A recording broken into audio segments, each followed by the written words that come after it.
Hello everyone, welcome to Unacademy India's largest online platform. तो my self Prabhas Kumar.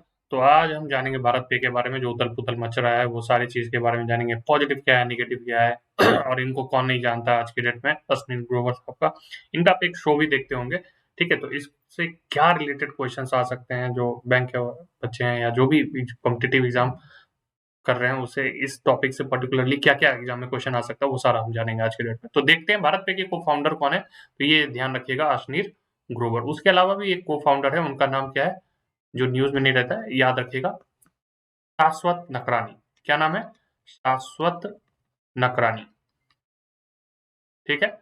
और जो इस कंपनी के भारत पे के जो सीईओ हैं, वो भी उतना ही इम्पोर्टेंट है। क्या है सीईओ का नाम? तो सुहेल समीर। सुहेल समीर, ठीक है?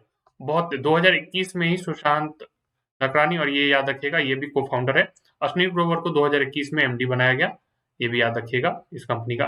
2018 में ये कंपनी सेटअप होता है, और बहुत तेजी में राइज होता है, ठीक है? बहुत जल्दी ये राइज करता है। क्या इस पे एलिगेशंस लगे हैं, वो भी थोड़ा देख लेते हैं।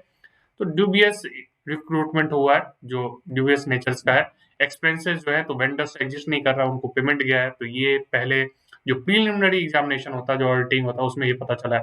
क्वेश्चनेबल इनवॉइसेस हैं, तो ये एक मैटर है कि जो इनवॉइस रेज किया गया, जो प्रेजेंट किया गया, वो एक्चुअल में एग्जिस्ट करते नहीं है, मतलब उस टाइप का आदमी है ही नहीं वहाँ पे, ठीक है? तो जो टेंजिबल चीज़ें हैं, वो बहुत ज़्यादा दिखा है इस प्रीलिमिनरी एग्जामिनेशन में, और उसके लिए भारत पे के बोर्ड ने गठन भी किया है टीम, और इसके पॉजिटिव नेगेटिव दोनों देखते हैं हम लोग भारत पे के बारे में। पॉजिटिव क्या है कि ये देखिए, अगर पॉजिटिव साइड्स के बारे में बात करें, तो सबसे बड़ा $650 मिलियन, बहुत बड़ा अमाउंट होता है, ठीक है?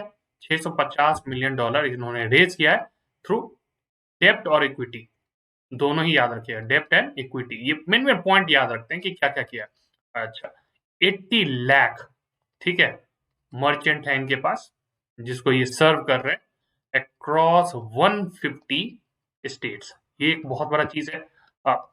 ट्रांजेक्शन की बात करें तो 70 बिलियन, बहुत बड़ा अमाउंट होता है। 70 नहीं, 17 बिलियन बिलियन ट्रांजेक्शन है इनका, ये एनुअल 70 बिलियन ट्रांजेक्शन एनुअली कर रहे हैं। तो ये सारा चीज याद रखिएगा, ये बहुत तेजी में हुआ है, 70 बिलियन ट्रांजेक्शन, ठीक है?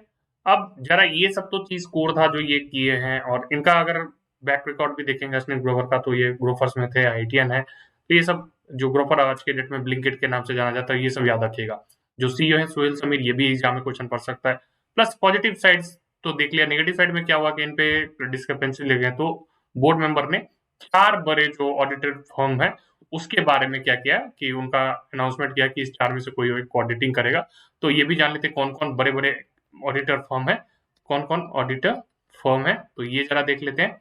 तो कौन-कौन सा है? केपीएमजी, ठीक है, डेलॉयट, ये याद रखिएगा, price water house and Cooper, ये भी याद रखिएगा, ये भी बहुत बड़ा कंपनी है, ठीक है? तो ये कंपनियों का नाम तो याद रखिएगा, ये भी एग्जाम में कभी पूछ सकता है कि ये किस तरह का कंपनी है, ठीक है?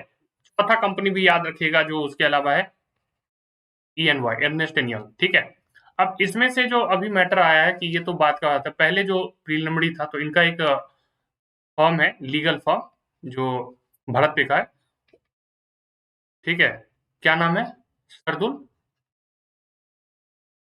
शार्दुल अमरचंद, ये इनका लीगल फर्म है। उन्होंने एक ऑडिटिंग फर्म था, उसको हायर किया, और प्रीलिमिनरी एग्जामिनेशन में उसी से कंपनी से पता चलता है, उसका भी नाम याद रख लेना आप लोग, अल्वारेज मार्शल। क्या नाम है?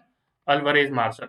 पर बाद में कंपनी ने डिसाइड किया कि नहीं, हम ग्लोबली जो बड़े कंपनी है, ऑडिटिंग फर्म है, उसके बारे में पता करेंगे कि क्या। तो उनसे ये पता चला था कि डूबियस एक्टिविटीज के ट्रांजेक्शन थे, ठीक है? जो वेंडर्स है वो एग्जिस्ट एक्चुअल में नहीं कर रहे हैं। तीसरा ये पता चला कि नॉन एग्जिस्ट वेंडर्स को ये पैसा दिया, जो इनवाइस है वो सही नहीं था।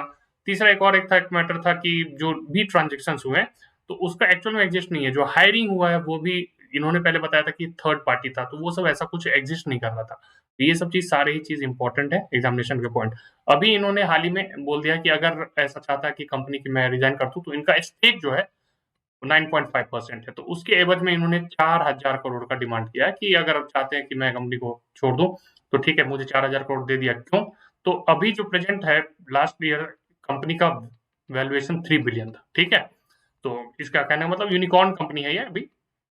तो ये कह रहे हैं कि मेरा अनुमान है कि ये 6 बिलियन तक का बन जाएगा, तो उस हिसाब से इनका जितना शेयर बनता है, तो उस हिसाब से 4,000 करोड़ का ये कंपनी है। तो मुझे इतना पेमेंट दे दे, मैं कंपनी को छोड़ दूँगा। तो होप कि आपको ये सारा कुछ समझ में आया होगा। तो उससे जो-जो क्वेश्चन्स हैं, वो सारे मैंने बताए। तो अगर आपसे एग्ज़ाम में डायरेक्टली पूछे कि कौन ऑडिटिंग फर्म है, वो भी याद रखिएगा, केपीएमजी, डेलोइट, प्राइस और ईवाई। कौन अभी लीगली शुरू में स्टार्ट किया, तो ये याद रखिएगा, अल्वरेज मार्शल। ये भी नाम पूछ सकता है कि प्रिलिमिनरी एग्ज़ामिनेशन कौन किया था, ठीक है? और ये सब सारा चीज़ इन्फॉर्मेशन याद रखिएगा। तो अभी के लिए इतना ही। Bye and take care. Channel को सब्सक्राइब जरूर कर लीजिएगा। लेट्स क्रैक बैंक एग्जाम, ठीक है?